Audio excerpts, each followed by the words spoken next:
Let's go ahead and get started.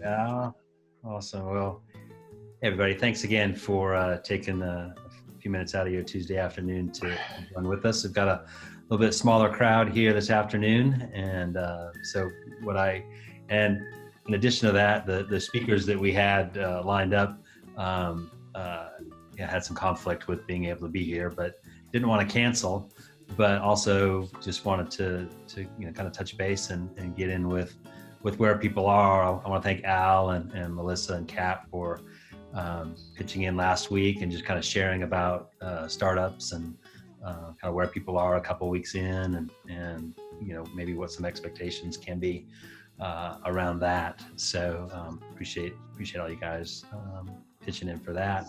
I was in Los Angeles last week, so I've traveled some the last 2 weeks. I've been in Dallas for a week, opening up a big air trampoline / adventure park in Las Colinas, and then I was in Los Angeles with some meetings as well as a little bit of vacation visiting my brother. So very interesting flying. You do have to wear your mask on the plane, and it's just a very eerie, quiet airport experience all the way around. No drinks or snacks or cookies or anything being served. It's just different. That said, it was nice to be out on the road and see restaurants open, some parks that are open, and just see some encouragement that there is a little bit of light at the end of the tunnel, even as we experience some setbacks in certain sectors of our communities. So so that's kind of a quick update on travel and things that I've been doing. I did feel like sharing a little bit on customer service as we think about what our parks ultimately do and are. While we provide active entertainment and clean, safe, and fun environments, at the end of the day, we're taking care of our customers. And early, my career has always been in general management and customer service type situations, both retail and commercial. And I realized that there's things that we need to do to focus on the customer, to make sure they're taken care of, and really listening to them. The people that have helped me kind of see this as a process the most describe it this way: it's you connect with your customer, and then you collect data from your customer. You cultivate that relationship. You really get a win from them. That means that they're finally buying from you. And then this is where I think kind of the whole customer service thing kind of begins to take another turn for each of us, is that we go from just winning with a customer to delighting them. And what are those little things that we can do to delight our customers? And when I think about the family entertainment space, one of the easiest things I think that we can do is do some handwritten notes, especially when it comes to birthday parties and groups. That's looking back at who's been in our park, a year ago, this same month, and just taking the time to use your staff and your time to put together a little handwritten note and drop it in the mail to those guys. That's the kind of thing that I think takes customer service to the next level and really allows us to delight the customer and grow our business. They might not be coming in today or tomorrow, but I guarantee that is something that they will remember and then become champions for your park as you get open. I mean, the biggest thing that I see that parks that are opening need is they need these champions. They need mom bloggers, and they need influencers in their general area to help get the word out that parks are open and parks are clean and parks are safe, and incentivizing those people to write those posts and whatnot. So as you think about your park and where you are and what you can do, whether you're in the vendor relationship like we are, when I think about our customers, many of you who are on this call as our customers, what are the things that we can do as Fun Spot to make sure that you are not just a customer, but that you're delighted, that our business will grow, and that you will champion for us as we open back up as well and serve other customers. So thought I'd just kind of kick off with that, and maybe that would generate some discussion and dialogue around customer service and leadership. We have a small enough group that really happy to have anybody pitch in and unmute themselves, and really just kind of do an open forum. Our team at FunSpot on Mondays and Fridays, a week or two before we started doing these town halls, started doing a water cooler. That's what we called it. We did it 5 days a week for several weeks, and then have slowly scaled it back some. So maybe we take the opportunity with a smaller crowd to just call this a water cooler today. And the water cooler is a place where you pull up, you get a little bit of refreshment, drink some water, and you catch up on the latest comings and goings on in your coworkers' lives. So happy to do any or all of that. Maybe answer some questions if you can. I have a pretty good pulse on things that are happening as well. We've got some other leaders in the industry here on this call that might be able to answer your question. So it's going to kind of open it up from there. Scott, I wanted to ask if anybody had seen the new Domino's commercial. Basically, the whole ad is, "We're not going to touch your pizza." And it has like a hand icon with a no symbol through it and things like that. And they are really going to great extremes to make sure people know your pizza is clean and safe and things like that. And their numbers are rising right now as far as food delivery and things like that. So I don't know if it's because of those ads or not, but we've been talking about that for the last few weeks about how, peace of mind for people to come back to parks and things like that. So is anybody out there doing anything out of the ordinary to show people just how clean your parks are? Because I think that goes right into customer service, because you're really painting the picture for them before they even get there. So Jill here says, "So we opened on Friday, got this post on Saturday. Jenny Trigger is feeling happy with Matthew Trigger at Epic Air Trampoline Park, June 27th, 1250, South Elgin. So he took the plunge and came. Best decision. The girls are super happy and place is super clean, and heck, we have placed ourselves. LOL." That's awesome. No, that's great news. And I think, Al, maybe one of the things that we should do and can do in our social media is take some of these posts and share them out there. Yeah, if you want to email me any particular post, I'm glad to make sure we highlight them for you. Yeah, let's do that. And let's put out an ask in our email recap from today. Sure. Hey, please send us any of your social media posts that are positive, and we'll tag you in our own social just to help generate some more clicks back to your sites. That would be helpful. Yeah, not a problem. Yeah. Mike, were you at Mike Thomas? Were you able to get anything with camps going?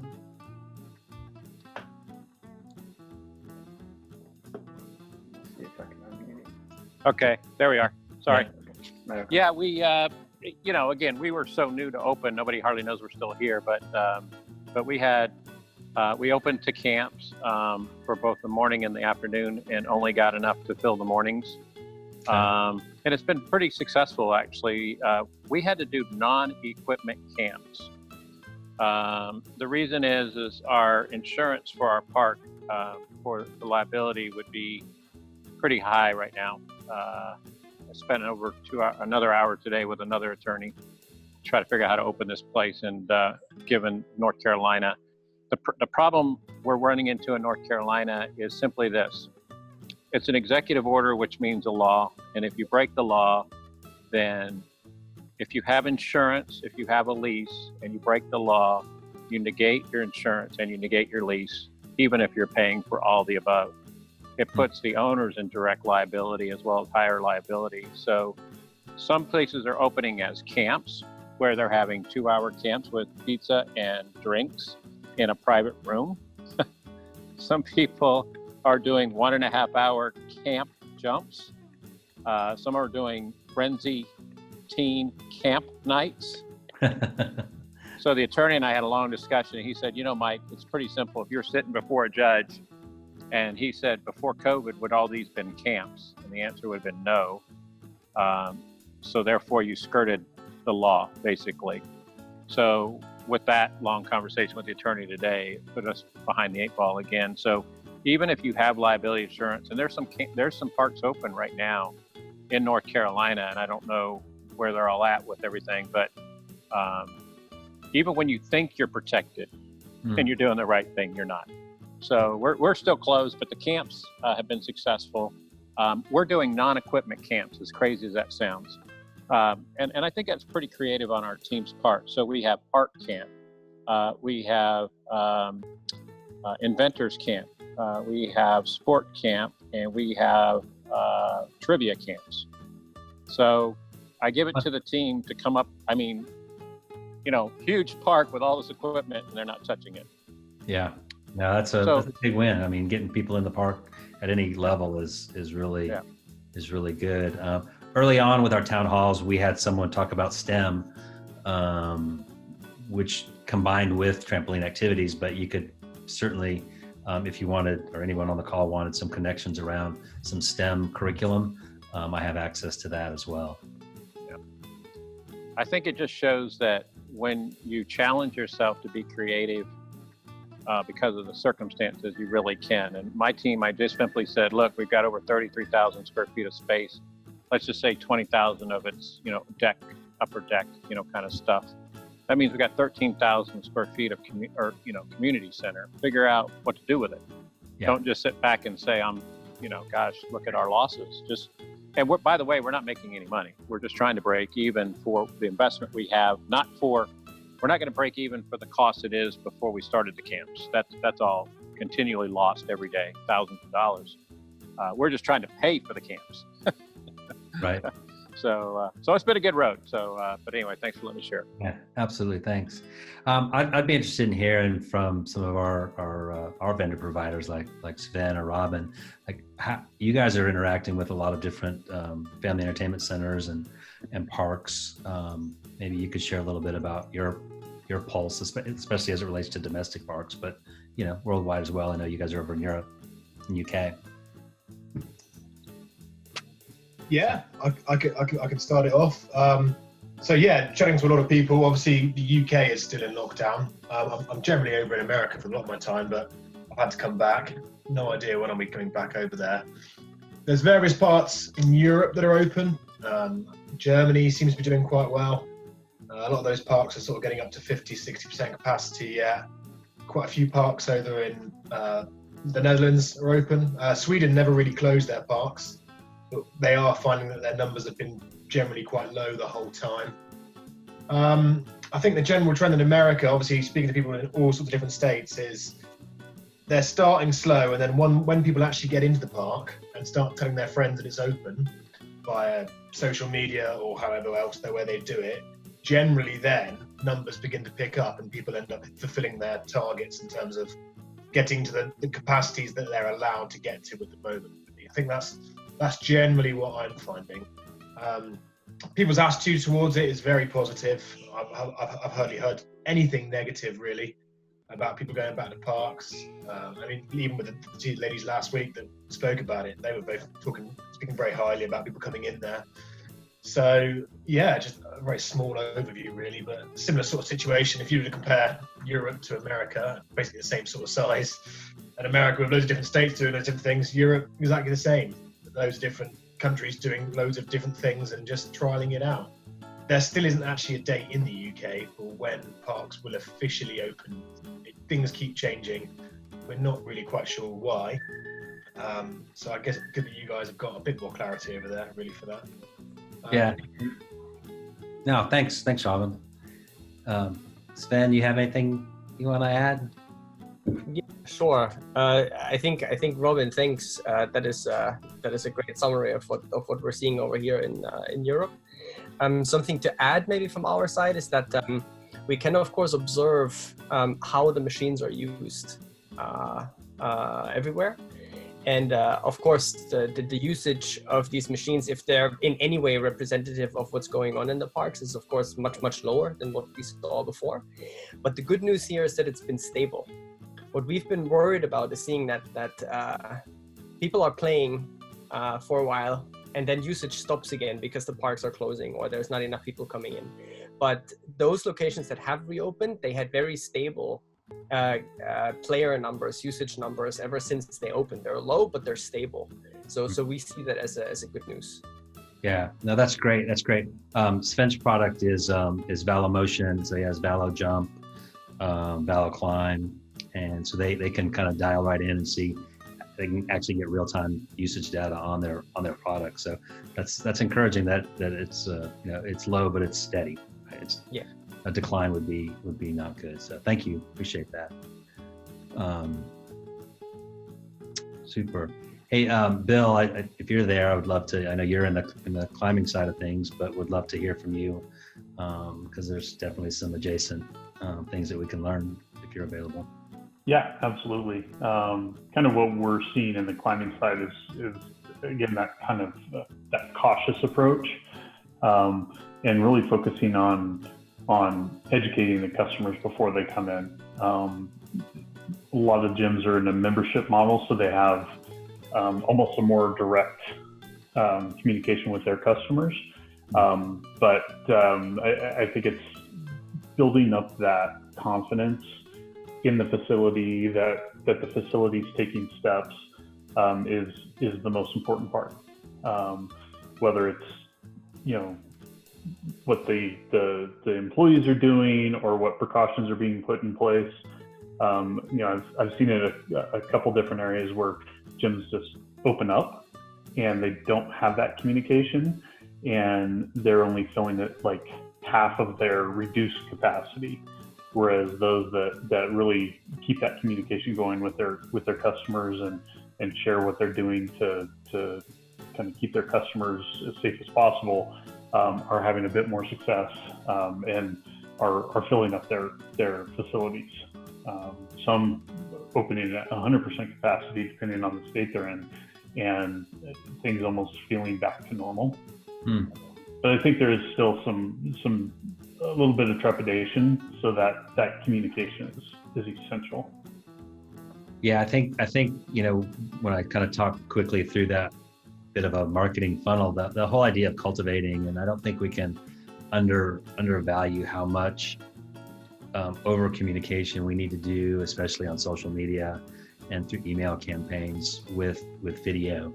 I spend quite a lot of time on LinkedIn these days, just looking at across the gamut, not only in family entertainment, but in other vendor supplier type relationships, how people are communicating, and the ones that are winning to me are the ones that are communicating consistently with the world, really, not just with their own, but they're adding value into the process. And so that's if I think about a business to consumer relationship like a park owner would have, that's adding value in just also sharing posts around what are some other things that you could be doing with your kids during this time, having a coloring page that they can print out the color, tips for moms or dads or single parents, other places to go visit, just whatever value you can add into your channel of marketing is really important. And I see that in LinkedIn especially, where people are adding value by sharing their personal stories, and also just resharing and sharing what their staff is doing and what other people in adjacent industries are doing. So kind of going back to Jill's comment earlier is, if we as FunSpot can reshare that and tag Epic Air Trampoline, that's just one more way of us, showing, hey, there's positivity out in the market. There are parks that are open. Go find your local park. I think there certainly is some value to be said for the franchise trampoline park. On the flip side, much of your trampoline park or adventure park experience is local. So whether you're an independent park owner or a franchise park owner, you're dealing with local constituents, as 90+% of your recurring revenue. Maybe during the summer you have people coming in visiting grandma or aunts, uncles or whatever, but you need to deal locally. And so whatever you can do to add value locally, and being out and amongst people, handing out passes, getting people through the door is super key. So I want to add one more thing, and I learned this in a seminar that the CRM system we use at HeadRush put out, and what they found, they did a study of kind of anonymized data from these hundreds of thousands of contacts that are in the CRM system, and what they found is don't lead with COVID is really important. People are have so much fatigue around COVID that if you have that in the subject line or part of your lead message, they found that the percentage of people who will just delete those messages is extremely high. So it's important to share kind of what you're doing, what steps you're taking, but that's got to be part of a bigger message that is positive, has that positive message to it. Yeah, I agree. I struggle in almost every email I write. Even today, I was thinking about this I said, hi, Bill. And I'm like, well, do I say, hope you're doing well, unprecedented times, or, what is that greeting that you say that you get right to the point? And is that insensitive? So that tension and balance of how we communicate, what we're communicating, I think is really important. And not easy to do, right? I think it's, like you said early on in these town halls, there's not an expert on, current pandemic retail marketing. So we've got to figure that out. But I think that data is solid. I think we've had enough weeks under our belt to know that, if you put something COVID or quarantine or something like that in your subject line, that there is fatigue around that. And so, hey, we're open, download this new thing, any of that kind of stuff, leading with that is super helpful. I think, I forget the part, but they literally took their own family, the owner's family, and did a whole entire commercial, basically like a promo of people inside the park and things like that. So I think another thing that would be good for right now is that, you can take right now and even better your marketing efforts. Work on your Google strategy, your SEO strategy. Make sure that you have all of that dialed in properly, because a lot of people think just because they have gone into the Google, just ads and AdWords account, and they looked at the dashboard, they think they have it all figured out, but there's a lot more to it. So you might even want to have somebody audit your Google, and that's usually free to do. Call up a SEO company or even a paid search company and see how you can reallocate those dollars. I mean, we're doing that within our company, and many companies are doing that right now. So there are many things you can do right now that you're not able to do when your business is going full-fledged. So that might be something to do right now as well, from a marketing standpoint. Yep, totally agree. So we'd love to hear from some operators. We heard from Mike on kind of some of the things he's doing. What are some other things that you're seeing that are happening right now that are helpful, or just questions?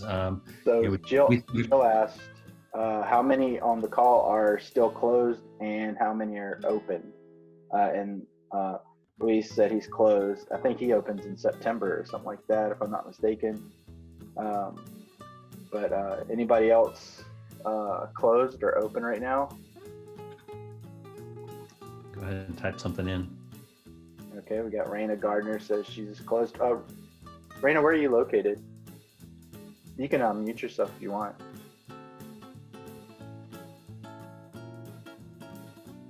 Let's see here. There we go. Can you hear me? Yeah. So I'm in a very situation where we are building a new park. So, yeah, it's been an interesting journey through the COVID, because we actually stopped construction for a while, and just trying to plan the grand opening at a time when we feel like the community, is going to want to venture out, and we want to have a really, banging grand opening. We don't want to do it at a time where everyone's fearful of coming out. So we're going to stay closed. I'm in North Carolina. Our state is still closed right now, so we're not sure. What part of North Carolina? We are in Greensboro. Okay. Yeah. Well, yeah, that's great. Yeah, keep us up to date, of your opening and things like that whenever you do.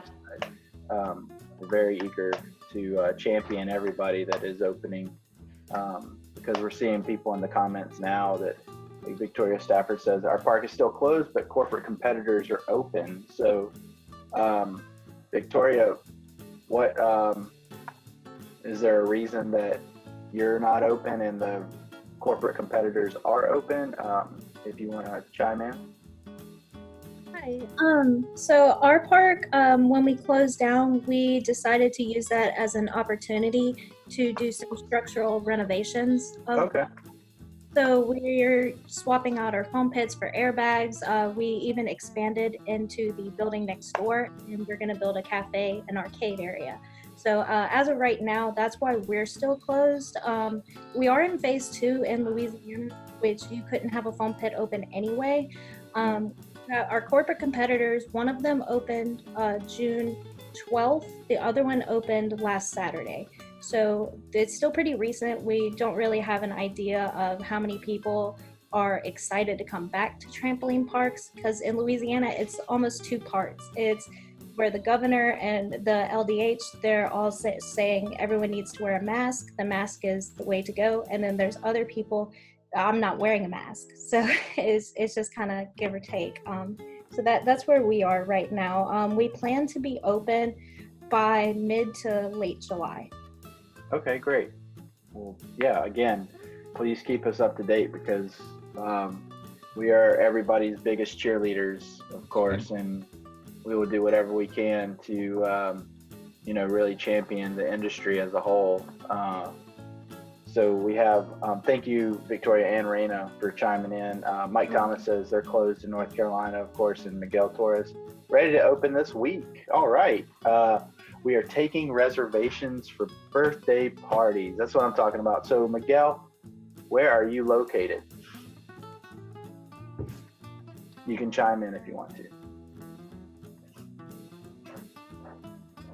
I think he might have hopped off. Okay, well, Miguel had to go get ready to open this week, apparently. I guess so. We'll look him and up. then Joe Wood says, still trying to get under construction. Hey, Joe, we're believing for you, brother. Appreciate it. Yeah, I know. Are you back in negotiations with a landlord? Yeah, they as everybody on the call here, we were right at the tail end of everything was ready to go. Architectural plans submitted for permits. We'd already submitted everything over to get our loan. Our loan was approved. We still hadn't signed the lease because the lease, that landlord was dragging their feet for whatever reason. Then they tried to hit us with you need a big letter of credit to open due to COVID. So we had to walk away from the deal. So we started looking for other properties, and then they came back and are trying to talk to us again. So we'll see how it goes. Yeah, well, that's progress, right? I mean, we're hoping the best for you guys, seriously, and as you know, whatever we can do to help or provide resources for you, we're here for you guys. I appreciate it. Yeah. Yeah, it's great. Extreme Hop in Georgia, Wendy says that they're open for their second week. That's awesome, Wendy. How's that going? If you want to chime, I feel like I'm doing a FM radio show. Sorry, guys. You're doing a great If anybody has any requests, I'll be glad to play your tunes. So this one's going out to Robin Mills out there. So yeah, if you want to chime in, please let us know. Sure. I mean, it's been really slow. Our opening day, we had 30 guests all day, and then the biggest day so far was 40 guests. So, not huge numbers whatsoever. But we're traditionally slow even during the best times on the 4th of July week, and then we usually pick up the week after. So we're hoping to see better numbers. We're starting some of those drop-off camps like I was telling you guys about last time next week, after 4th of July, and we're hopeful that things will look up. Okay, awesome. Well, thank you for chiming in. And we got Miguel Torres back on the call here. Hey, Miguel. Miguel, where are you located? We were asking, and you had popped off. So, where's your park located? Hello, everybody. We have 2 parks in Puerto Rico. Okay. And we have so much strict rules over here with the COVID situation that we are all still in lockdown. We have a curfew every day till 10, and they extended the curfew till the end of July now. For the moment, and the parks, they still have not said that we can open, but since we have restaurants and pizzerias with paleteria at the same places, we're going to open that area with birthday celebrations. What we're doing is we're reserving the whole place VIP for the birthdays, and the people are already booking at least a few hours. So that's a good sign. People are, we're all anxious to go out and party. That's awesome. That's awesome. We're excited for you. Yeah, as we're asking everybody, please keep us up to date on that, even if it's an email or if you want to get on the town hall next week, because I think what really we need to do right now is just be cheerleaders for each other, even if we're competition or anything, because as an industry, we need to really just kind of hold each other up right now. And I think that's what we're going to do on the Tuesday town halls. We are going to get as many guests on as we can. I know Scott's working really hard to bring us the best guests and whatnot through his just combing LinkedIn all day and meeting new people. But I think right now, us helping each other is the way to go about this, and giving each other tips and tricks, giving each other just words of encouragement sometimes. Our own Nate Flock has to give us words of encouragement all the time. So it's what we're all about. So if anybody else has anything, any good news, any troubling news or whatever, we'd like to hear it, because maybe there's somebody on the call that can help you with an issue you're having.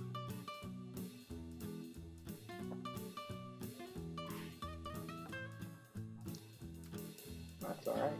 Moments of awkward silence are okay. That's okay. It's like prom. So, Hey. Who was that? It's me. You got me? Yeah. Yeah, Lewis. Hi.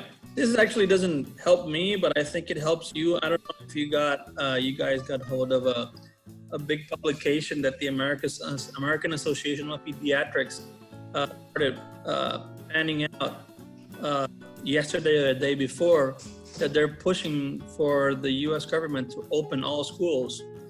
So have all the kids come out, keep them bring them out of blackout and back into the regular days. So that might really help you guys a lot.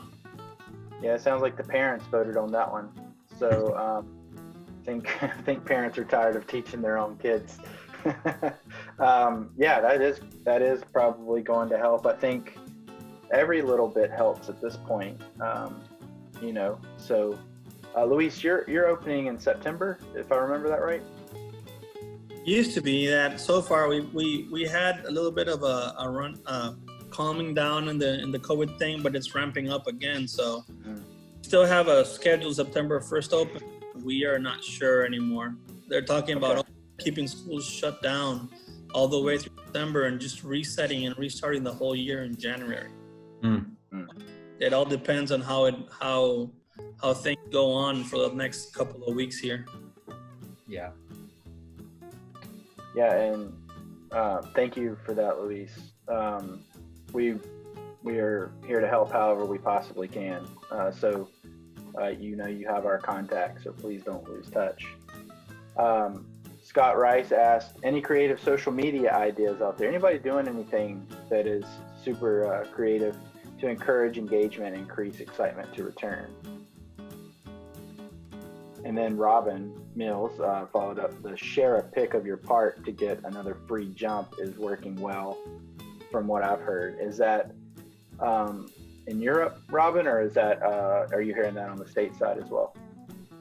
No, so I think I've heard it on a couple of these calls.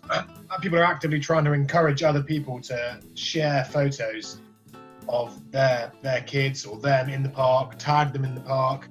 I've seen people running various competitions out there, which is, and we all know how powerful social media is. It's having a great effect, particularly on, well, mainly just informing other people that parks are open. Like I said, we did a similar thing in the UK recently with one of the products that we actually have, and we saw numbers increase massively just by people actively getting on board and sharing them being in the park. And what the park effectively did was said, if you tag us and share the picture, and we can log it, because obviously as a park you can tag yourself in location. The next time you come, we'll send you a code and you can come in for. There were some parks were doing it basically a free jump, and other parks were doing it a half price jump, and other parks were doing it you'll get your friend in for free sort of thing. Oh, great! So that's quite a good little idea we found. And the other one as well, which it was actually brought up on this chat a few weeks back. Was one of the parks was actually for registering. I think a lot of you guys may be aware, but it sounded like a really clever idea. Was for the first day of opening, the operator was I think it was Texas. I can't remember where it was. For the first day of opening, the owner of the park was effectively saying everybody can jump for free. Yeah. You had to pre-register, so everybody was rushing to pre-register. And the second day, it was a half price jump. And I think the results that he reported back from that were their numbers were much higher than they were this time last year. Yeah, he had 125% from previous year of business. He said they slowed down a little bit after that, but then they started rising back up. And the reason they slowed down is just from basic type stuff, not from anything. Yeah, particularly with a lot of people. I mean, we're all looking at social media, everything more than normal, but people are tending to steer away from things because there's a lot of negative news on there. Yeah. And when they see things like the promotions, it's just like a gentle reminder that your park's there. If you can utilize that and do the best with it you possibly can, I think it sort of definitely does pay back. I agree, and I'm gonna throw an idea out there. It sounds ridiculous, but I'm gonna throw it out there. Everybody here has competition. That's the way it goes. But I've noticed a lot of bigger companies, like Google and Apple, joined up together to help during COVID, put together some apps and things like that to help out. So I think that if you get together with your competition in town and say, because every town, every place has different ordinances and things like that going on, maybe get in touch with the people that run the parks and create a adventure park, trampoline park day. We don't care what park you go to, basically. And then have a competition with both parks, who can come up with the craziest picture. And every park you go to, advertise, go to multiple parks and stuff like that. Every park you go to and do like a scavenger hunt. Go to this park and take a picture by this attraction. Go to this park and take a picture by this attraction. You still have to pay the admission fee to get into your park. You know what I mean? So just have fun with it and actually kind of bring your competition in with you. It might be something that could help. I mean, it's not going to be something that goes on for long term, of course, but you never know. Your competition could be hurting too. And like I said, this is an industry. So we need to help each other out. So it just could be something that sparks interest and also comfort for going out to these things, because we've said it a million times on these calls that people are, I don't know if they're scared. I think they're just unknowing of exactly what to expect when they get out there. So if we can ease that, that'd be great. Yeah. That unknown does create fear, which can, just be paralyzing. I would echo, Al, some of your sentiments. So Scott Rice, who's in my upper right hand corner. But he and I were competitors in the greater Atlanta area. I had a park in Marietta, he had one in Kennesaw. And right before he opened, I went over there and met him, and we developed a very friendly, cooperative yet competitive relationship that in the end led us both to Fun Spot, to working together. So you never know how those relationships are going to work out. But I found in my career that relationship kind of trumps everything, and that you can be friendly and competitive at the same time. And there's just a way to work that out. And in this time especially, there's just that opportunity for mutual collaboration and consideration about what's going on in each other's situations. So I always encourage relationship, and it's a big part of what we do here in our community with Fun Spot, with our team, but with our Tuesday town halls, and each of you that have are taking 45 to 60 minutes out of your day each week to be with us. It means a lot. It means a lot to us. So thank you. Yes. Hey, I had a quick question. One of the things that's come up in our thoughts, schools are very indefinite for the fall and what's going to happen in North Carolina. I'm sure that's the same across the U.S. in some ways. If you look at our facilities and you look at the party rooms and all the different rooms and the facilities for the bathrooms and fire and safety and all the things, it seems like one of the opportunities we should all be looking at is we always talk about how during the week we're fairly empty. And to me, if we have a community center, we look at it a little bit different. Not only could we help the park, we could help the community by looking at creative ways of opening up to homeschoolers more, or hybrid type learning situations that accent what the schools aren't able to do. Because there's a lot of two income families, and schools are talking about cutting back hours, they're talking about cutting back days, and so forth. So I think that I just throw that out. I didn't know if anybody else is already planning for that, because if we don't start planning now for that, we won't be ready in the fall. Yeah, I mean, Mike, that's a great, certainly a great idea, and something to really be on. My daughter's a first grade teacher in Fulton County down in Atlanta, and Fulton just came out with theirs, and they're giving parents an option, right? You can, sign up and put them in the classroom with some social distancing and stuff, or you can put them in an online class, and it'll be, interesting to see how many opt for that online. And then, places like ours that have empty rooms and equipment during the day, could you set up an online PE class, a PE class, slash kind of thing. That's something I always thought of would and could be really good. And you could, it's a place where you could start with memberships, and you can feed lunches and do all that. So I would highly encourage looking into connecting with local principals and whatnot, especially in that 1st through 8th grade space, and getting an idea of how you could help provide those services. And then there's after school services. I think the karate industry, from my 30,000 foot level, really kills this after school program.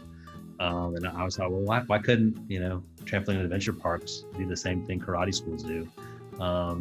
Get an 18 passenger van, go around, pick up your 18 kids, and do that a couple times. You got 40, 50 kids for 2 hours at whatever $1 per kid. And you've got them from 4 p.m. to 6 p.m. till mom and dad get off work. So I think those are all creative ideas that I think, because of the situation now, become even more viable, because I think there'll be more demand for that kind of service. So I'd highly encourage it, Mike. And if you come up with something that, as a program, I think there's an opportunity for someone to put together that program and help market it out to other operators.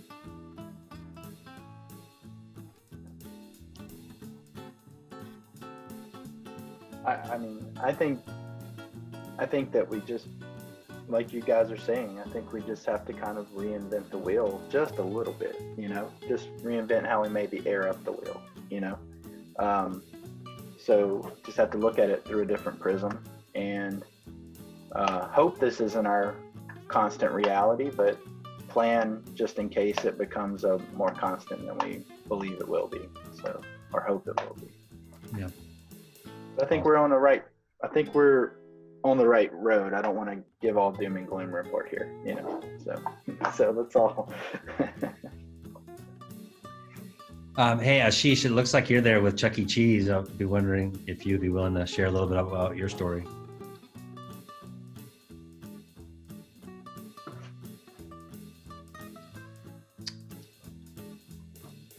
Ashish, are you able to come off mute? I'll ask him. There we go. That's fine.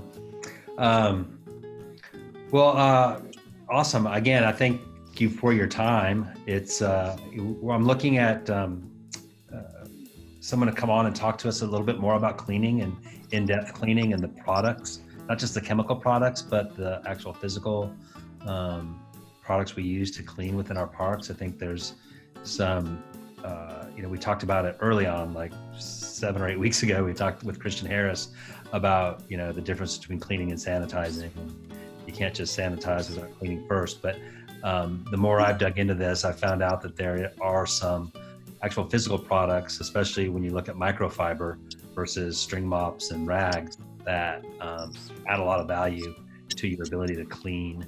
And then I've worked with a group that's put together an FEC cleaning protocol and program. Obviously, it uses their product, and then it's not chemical solution specific, but it is some product. But I think sharing that with this group of people would be very helpful. Even as I've been in parks and I look at the cleaning that they're doing, in many cases, it's cleaning the same way, just more often, and I think that's a mistake. And so would like to be able to offer up what enhanced cleaning and sanitizing might look like to you. So Mike Thomas said, looking for airbag and ball pit substitutes friendly to cleaning. So that's I'll address that as well as we kind of look into that, Mike. The airbag top cover is something we talked about with Big Airbag, and that doesn't require a spritzing or a wiping off because of the antimicrobial that's infused into the material. But the whole ball pit and foam pit thing continues to be a question that, other than replacing a foam pit with an airbag, we don't have much of a solution for still at this point. I am also looking at, Al and I have been looking at electrostatic and hydrostatic sprayers, which could be a solution to, at least a temporary solution to foam pits. So we've got some information forthcoming on that as well. So awesome. Well, I think with that, I want to go ahead and close us up today and give you guys back a few minutes. Hopefully you don't have another 3 o'clock call, but if you do, I hope that goes well. And again, Al and I and Nate and Scott and the team are here if there's anything that we can do for you. Appreciate your time, and we will send the recap email. And then I would like to, Al, like I said, go ahead and gather as many positive stories that we can reshare on social media, on our social media especially, tagging parks, and see if we can generate some excitement out there. Sure. For our streets. So awesome. Sure. Well, thanks everybody. Have a great week. Thanks, everybody. Tuesday. Have a happy 4th of July. Goodbye.